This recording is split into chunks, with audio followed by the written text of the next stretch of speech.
है उनको अपने अधीन रखा जाए, इसी उन्होंने योजना बनाई। उसी योजना का नाम है राज व्यवस्था और दूसरी योजना का नाम है धर्म व्यवस्था। जिस दिन इस देश में, जिस दिन इस दुनिया के अंदर राज व्यवस्था का जन्म हुआ, उसी दिन सामंत व्यवस्था का जन्म हुआ और उसी सामंत व्यवस्था को चिरस्थायी रखने के लिए धर्म व्यवस्था का विकास हुआ। यह पूरी दुनिया के अंदर सबसे पहले ईरान में हुआ। ईरान और आज की तारीख में आपने सभ्यता का नाम सुना होगा, मेसोपोटामिया की सभ्यता। ईरान और पड़ोस वाला इलाका इराक, मेसोपोटामिया की सभ्यता, वहीं पर सबसे पहले दुनिया के अंदर राज व्यवस्था कायम हुई और वहीं पर सबसे पहले धर्म व्यवस्था कायम हुई। ये बात हमको ध्यान रखना होगा। और इन दोनों व्यवस्थाओं ने मिल करके जो मजदूरी करने वाले लोग थे, पशुपालन करने वाले लोग थे, श्रम करने वाले लोग थे, उनको पर कब्जा करने का काम शुरू किया। और यही व्यवस्था हमारे देश में भी आई और कालांतर में धीरे धीरे धीरे धीरे करते करते आज हमारे घर के अंदर वो व्यवस्था आ गई है, हमारे दिमाग के अंदर वो व्यवस्था आ गई है। ऐसा कहा जा सकता है कि पानी नोकरा ने टच થઈ ગયું, આના નોકરા તક પાણી આવી ગયું। એવા થોડો કોસો જાત તમે આપણો કામ તમામ खत्म, आदिवासियों का अस्तित्व खत्म। आने वाले समय में आदिवासियों को जिंदा रहना है तो दूसरों की मेहरबानी पर जिंदा रहना होगा। कैसे? चिड़ियाघर के अंदर शेर होता है, चिड़ियाघर के अंदर जानवर होते हैं, तो उनको इंसान की मेहरबानी पर जिंदा रहना पड़ता है। इंसान जानवर को मार के देता तब वो खाते हैं। वही हालात हमारे आज की तारीख में है। आज हमारे समाज के लोग क्या सोचते हैं? सरकार पैसाल है, सरकार घेराल है, सरकार अनाज आल है, सरकार एड़पमाल है। ये गुलामी समझिए। हमारा माइंड सेट बदला जा रहा है, हमारा माइंड सेट बदला जा रहा है। हम हमारे बलबूते कुछ नहीं कर सकते। हमारे को रोटी भी सरकार खिलाएगी, हैंडपंप भी सरकार लगाएगी, घर भी सरकार लगाएगी और तो और पशुशाला भी सरकार बनाएगी। ये माइंड सेट हमारे पूर्वजों में, हमारे लोगों में पिछले 20-30 साल में पनपा है। ये बहुत घातक है, ये सोचने की आवश्यकता है। इससे क्या होगा? इससे यह होगा कि आदि अनादि काल से आपके पूर्वज खुद के बलबूते जिंदा रहे, खुद के बलबूते रोटी खाई, खुद के बलबूते अपना घर बनाया और खुद के बलबूते अपनी व्यवस्था कायम किया। उससे समझौता करने वाले लोग बनेंगे, समझौता करने वाले लोग बनेंगे और समझौता करने वाले लोग बनने के बाद क्या होगा? ये राज व्यवस्था का उदाहरण बना रहा हूं। यह समझौता कायम होने के बाद यदि वो जो देने वाला है, कौन देने वाला है? राज में बैठे लोग। उसके दिमाग में क्या आएगा? इतना दे दिया है तो थोड़ा सा मैं उनको दे देता हूं तो क्या नुकसान हो जाएगा। ये हमारा दिमाग में सहमति बनेगा अपने आप। जैसे आप लोगों को एक बोतल दारू पिला दिया चुनाव के दौरान, तो वोट देने जाते हैं तो हमारे लोग सोचते हैं, अरे यार मार घेरा जो तो ने एक बोतल आली गयो तो ते खवाई गयो એટલે ના તે થાય નહીં, થાય નહીં। या 100 रुपया आली गयो तो ते खवाई गયું, नमकीन आल दीदी खवाई गયું, एवं ना ते थाय नहीं। चलो फेर बीजे वखत पेलन ते आली पण एवने वखत एणाने साल दू। ये माइंडसेट, ये ध्यान रखो, ये विचार, यही एक घातक है आपके लिए। ये आपकी सहमति बनाता है गलत काम करने के लिए। मन नहीं मान रहा है, लेकिन इस जीभ ने मन को भी मनवा दिया। और एक दूसरा व्यवस्था, धर्म व्यवस्था। उस धर्म व्यवस्था ने गलत के विरोध में आप बोल सकते थे, उस बोलने से आपको रोका नहीं। ये जो गलत करने वाले लोग हैं, मेरी जमीन छीनने वाले लोग हैं, ये मेरा हक अधिकार छीनने वाले लोग हैं, वो मेरे ही धर्म के लोग हैं, इसलिए मैं इनका विरोध नहीं कर सकता। ये दो चीजें, ये सामान्य बात नहीं कह रहा हूं मैं, ये तुम्हारे समाज के दुश्मनों को जल्दी समझ में आएगा, तुमको समझ में नहीं आएगा। ये उनको समझ में आएगा मैं क्या कह रहा हूं, वो तुमको समझ में नहीं आएगा। राज क्या करता है और धर्म क्या करता है? राज आपकी चीजें छीनने का काम करता है, वो सहमति बनाता है आपके दिमाग में। और धर्म है वो आप गलत के विरोध में बोल सकते हैं।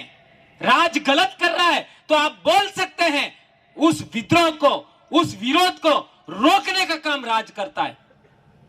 इसलिए हमने बोला था कि राज से भी बाहर निकलना होगा, धर्म से भी बाहर निकलना होगा, और मात्र आदिवासी के बारे में सोचना होगा। अब सवाल पैदा होता है कि हमारे लोगों को तंबाकू छुड़वानी है ना, तो बीड़ी पीने की इजाजत देना होगा।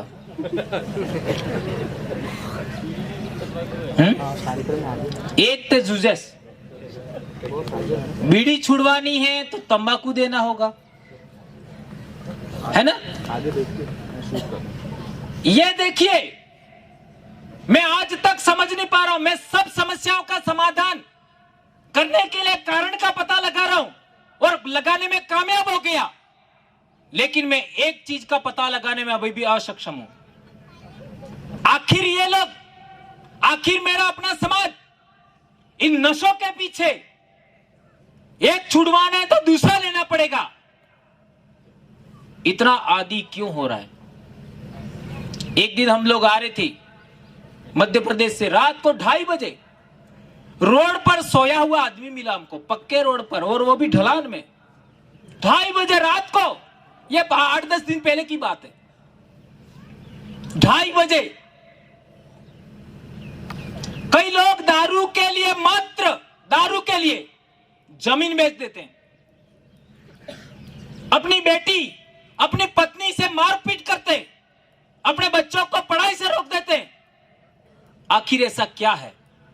ये बात अभी भी मेरे लिए राज है। ऐसा कौन सा चरित्र है हमारे अंदर? इससे बाहर निकलना होगा।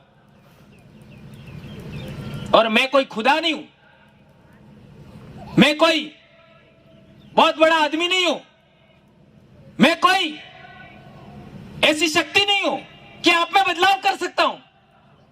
हमारे पहले बहुत सारे पूर्वज, संत महावजी महाराज, संत महावजी महाराज से भी पहले मारवाड़ की बात करो, रामापीर, महावजी महाराज, संत सुरमाल खराड़ी, गोविंद गुरु, न जाने कितने महापुरुषों ने प्रयास किए हमारे समाज को इस बीमारी से बाहर निकालने के लिए, दारू से बाहर निकालने के। हमारे समाज ने, बहुत सारे महापुरुषों ने काम किया, लेकिन कामयाब नहीं हुए।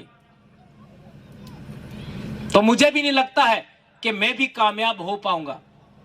लेकिन उस जमाने के लोग पढ़े लिखे नहीं थे, आज हम लोग पढ़े लिखे हैं, आज हम लोग वैज्ञानिक ज्ञान रखते हैं। उस जमाने के लोग अपने एरिया से बाहर का नॉलेज नहीं रखते थे, आज हम लोग गुजरात का नॉलेज रखते हैं, महाराष्ट्र का रखते हैं, मध्य प्रदेश का रखते हैं, और दूसरे राज्यों का भी नॉलेज रखते हैं, अमेरिका का रखते हैं, अफ्रीका का रखते हैं, ऑस्ट्रेलिया का रखते हैं, इंग्लैंड का रखते हैं, मध्य एशिया का रखते हैं, इवन मंगल ग्रह का भी रखते हैं, चंद्रमा का भी रखते हैं। इतना बड़ा हमारे पास नॉलेज है, तो तत्कालीन समय में हमारे महापुरुष इस बीमारी को छुड़वाने में हमारे समाज को नाकामयाब रहे, आज हमको कामयाब होना ही होगा। और यदि आप लोग मेरी पीढ़ी में पैदा हुए हैं, यदि आप लोग मेरी बात मानते हैं, यदि आप लोग मेरे को एक प्रेरक मानते हैं, विचारक मानते हैं, आपका कहने का मतलब प्रेरणादायक मानते हैं, तो आप लोगों को दारू छोड़ना ही होगा, छोड़ना ही होगा। अब क्यों छोड़ना है वो बाद में बताऊंगा। क्या आप छोड़ने के लिए तैयार हो?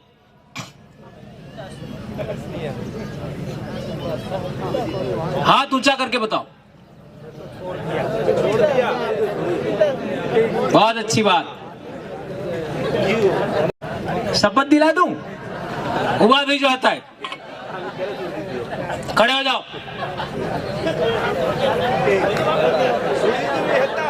हेता हुआ हो, लड़कियां भी सब खड़े हो जाओ। नहीं पीने वाले वो भी शपथ लें। हाँ, नहीं पीने वाले वो भी। हाँ, हाथ एम करो। वो पीने वालों को छुड़वाएंगे, जिन्होंने छोड़ दिया सब पीला वाहे वाला नहीं करता हो। ए, हाथ ना पकड़ो।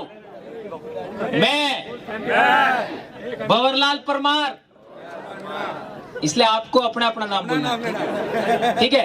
मैं भंवरलाल परमार, मेरे पूर्वज प्रकृति, सूर्य, चंद्रमा, धरती, आसमान, हमारे लाखों पूर्वज, जिसमें हमारी माएं, हमारे बाप, उनके पीढ़ी दर पीढ़ी चली आ रही जमीन के हक अधिकार, आदिवासी संस्कृति, आदिवासी बोली को बचाए रखने के लिए यह अंतिम पीढ़ी जमीन को बचाने में सबसे बड़ी बाधा दारू का आज से त्याग करते हैं। यदि हम सभी शपथ करता आज के बाद पिएंगे तो आज जगह हमने गली जाए। धन्यवाद।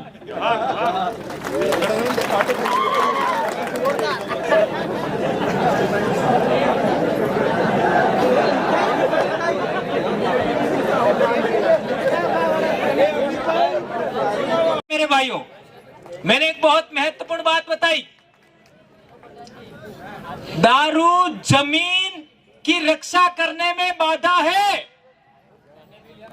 ध्यान रखो। आप लोग जमीन की सुरक्षा करना चाहते हो, आपके पास जमीन है, उसको बचाना चाहते हो, उसके मार्ग में सबसे बड़ी बाधा दारू है। जो लोग समाज के लिए काम करते हैं, एक बार सभी बैठ जाए, सभी बैठ जाए। हाँ, जो सबसे बड़ी बाधा वो समझा रहा हूं मैं। जो समाज के लिए काम करने वाले लोग हैं, जैसे अभी भाई ने बताया था, किशन भाई ने, ऐसे जो लोग हैं समाज के लिए समर्पित होकर के काम करते हैं, उन लोगों का हौसला कमजोर करने में, उन लोगों को फेल करने में दारू ही जिम्मेदार है। दारू ही जिम्मेदार है। दारू पिला करके लोग, जो समाज के विरोध में काम करने वाले लोग हैं, वो अपनी तरफ मिला लेते हैं और वो आदमी का हौसला टूट जाता है। इस वजह से आपको ये मैंने शपथ दिलाई। तो अन्यथा नहीं ले, इस विषय को लेकर के आपको मैंने शपथ दिलाई है, उसका आप पालन करेंगे ऐसी मैं आशा अपेक्षा करता हूं।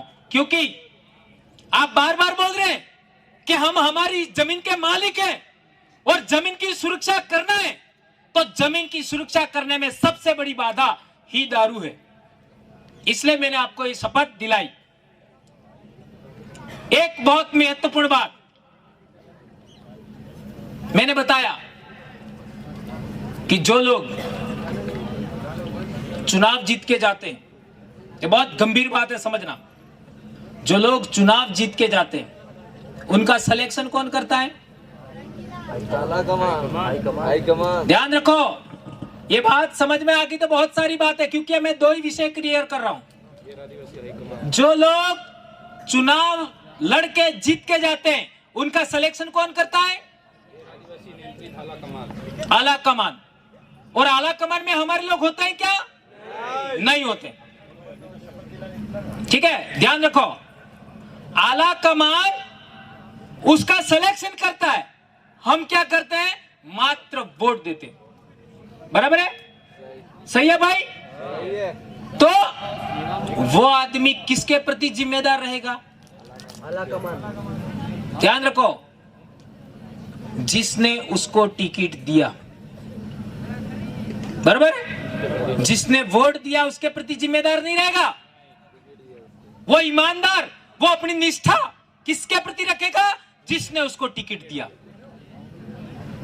ठीक है। और वो चुनाव जीत जाने के बाद जमीन है वो छीनने की सहमति देता है। ये लान याद रखो। चुनाव जीत जाने के बाद जमीन छीनने की सहमति देता है। ये यूआईटी ऐसे नहीं आई है। आपने वोट दिया था, वोट को अंग्रेजी में हिंदी में क्या बोलते हैं? मतदान। मत का मतलब क्या होता है? सहमति, इच्छा। आपने इच्छा दान किसको किया? ध्यान रखो, बहुत बड़ी बात कह रहा हूं मैं।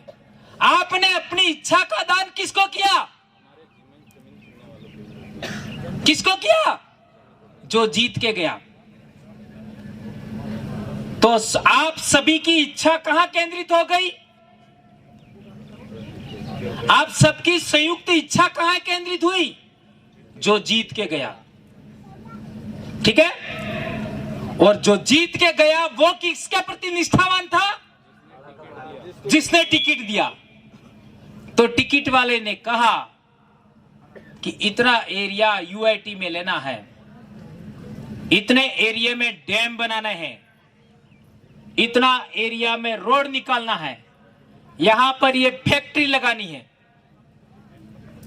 तो सारी इच्छा का दान का, सारी इच्छा का केंद्रीकरण कहां हुआ था? उस नेता में।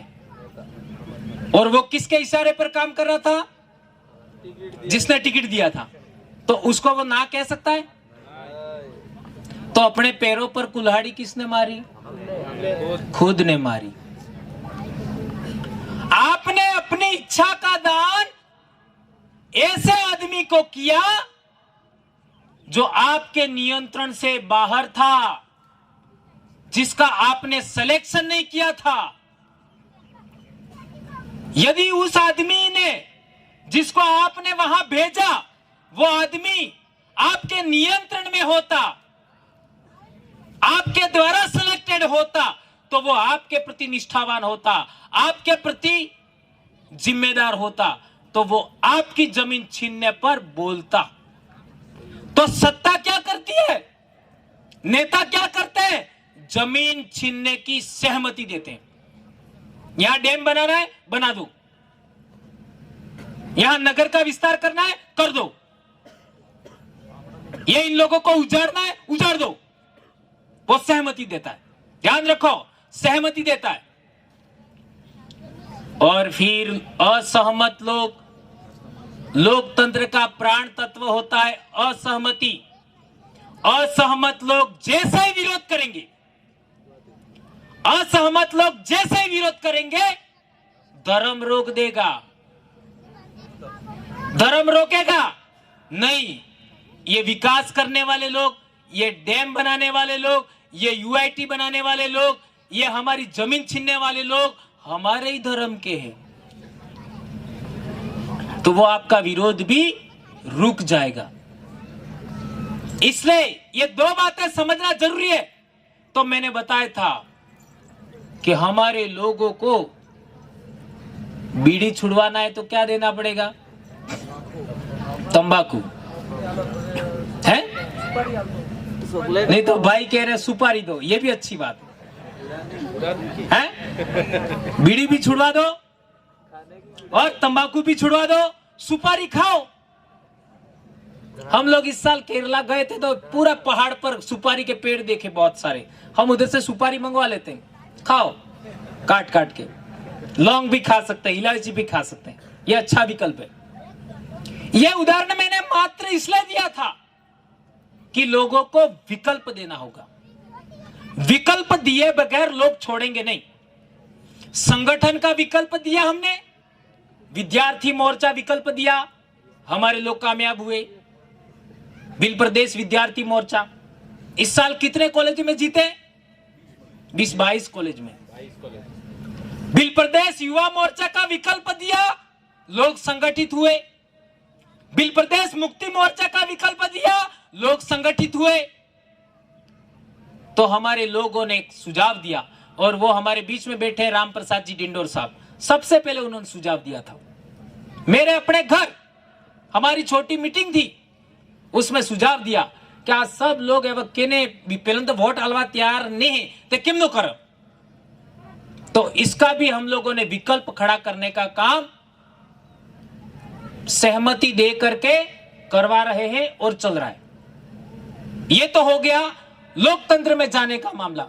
एक और दूसरा बच जाता है मामला, धर्म वाला, ठीक है, उसका भी विकल्प है हमारे पास। क्या विकल्प है? 1951 तक ऑलरेडी हमारा धर्म था। 1951 तक ऑलरेडी हमारा धर्म था, इसको खत्म कर दिया गया। तो उसी को पुनः बहाल करने के लिए बात हम कर रहे हैं और उसका नाम दिया हमने आदिवासी धर्म। तो लोग कहते हैं कि वनवासी हम तो, और बहुत सारे लोग कहते हैं कि हम लोग जनजाति हैं। जनजाति संवैधानिक नाम है।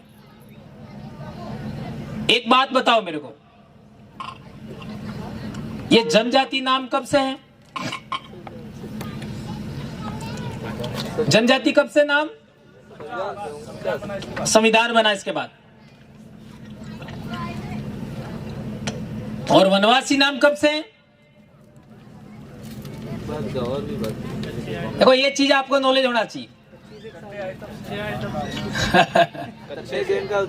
शायद 1956-57 वनवासी कल्याण आश्रम का गठन हुआ था।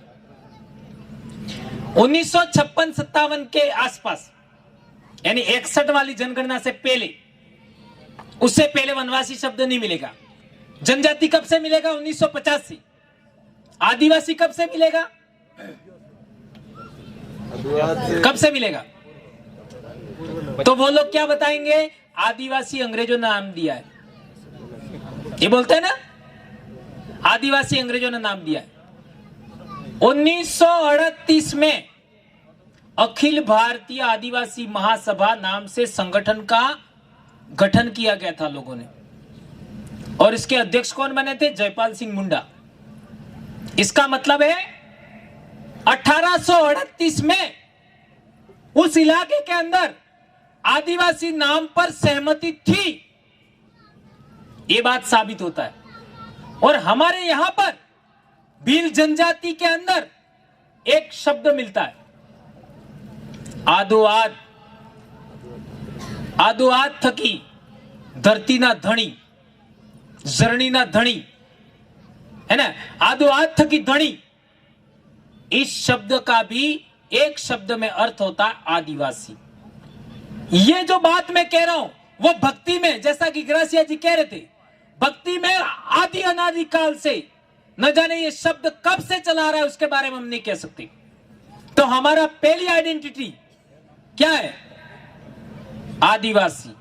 और वो आइडेंटिटी कितना साल पुरानी है यह हमारे पास कोई ऑथेंटिक डाटा नहीं है, लेकिन यह समग्र नाम है। ध्यान रखो, यह समग्र नाम है। कैसे? मुंडा, हो, उराव, संथाल, मीना, भील, गोंड, ये 700 के आसपास जो समुदाय है, उन समुदाय का इंक्लूडेड नाम आदिवासी है। आदिवासी से पहले हमारी आइडेंटिटी भील है। इसलिए हमको क्या बोलना चाहिए? भील आदिवासी समुदाय। आदिवासी कोई कौम नहीं है, यहां पर सबसे पहले रहने वाले लोगों का एक सामूहिक नाम है। जैसे संतरा होता है, संतरा के अंदर कई प्रकार की अलग अलग फांक होती है, लेकिन उसके ऊपर एक खोल होता है। खोल होता है कि नहीं होता है? संतरा એટલે આપણે શું કહીએ?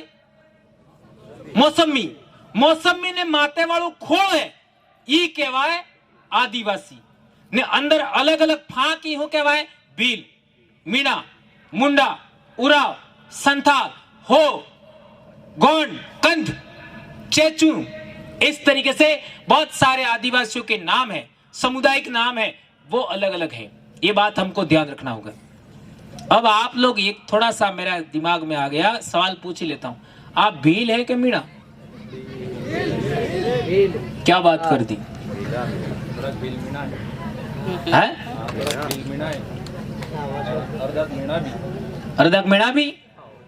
अच्छा, 1841 में मेवाड़ भील कोर बना, तब कितने भील थे? सारे भील थे। तो इसका मतलब मीणा आप बाद में बने हो, मार के मीणा। बराबर है? ओके।